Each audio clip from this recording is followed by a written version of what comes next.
ইনকিলাব মঞ্চের সাবেক মুখপাত্র শহীদ শরীফ ওসমান বিন হাদি হত্যা মামলার অন্যতম আসামি শাহেদা পারভিন সামিয়ার জামিন আবেদন নামঞ্জুর করেছেন আদালত। আজ বৃহস্পতিবার ঢাকার তৃতীয় অতিরিক্ত মহানগর দায়রা জজ আদালত এই আদেশ দেন।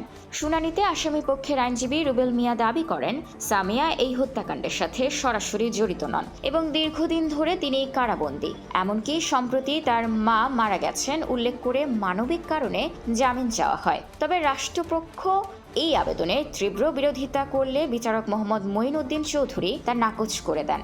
উল্লেখ্য, গত বছরের 12 ডিসেম্বর বিজয়নগর এলাকায় গণসংযোগকালে গুলিবিদ্ধ হন ওসমান হাদি। চিকিৎসাধীন অবস্থায় পরে তার মৃত্যু হয়। ত্রয়োদশ সংসদ নির্বাচনে ঢাকা 8 আসন থেকে স্বতন্ত্র প্রার্থী হওয়ার ঘোষণা দিয়ে আলোচনায় এসেছিলেন তিনি। এই ঘটনায় জড়িত থাকার অভিযোগে গত 14 ডিসেম্বর নারায়ণগঞ্জ থেকে গ্রেপ্তার করা হয় শুটার ফয়সাল করিম মাসুদের স্ত্রী শাহেদা পারভিন সামিয়াকে।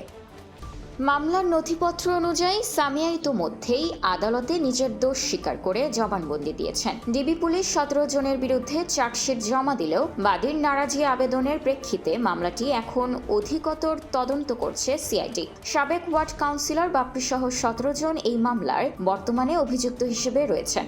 তরুণ এই নেতার হত্যার বিচার কোন দিকে গড়ায় এখন সেটাই দেখার বিষয়।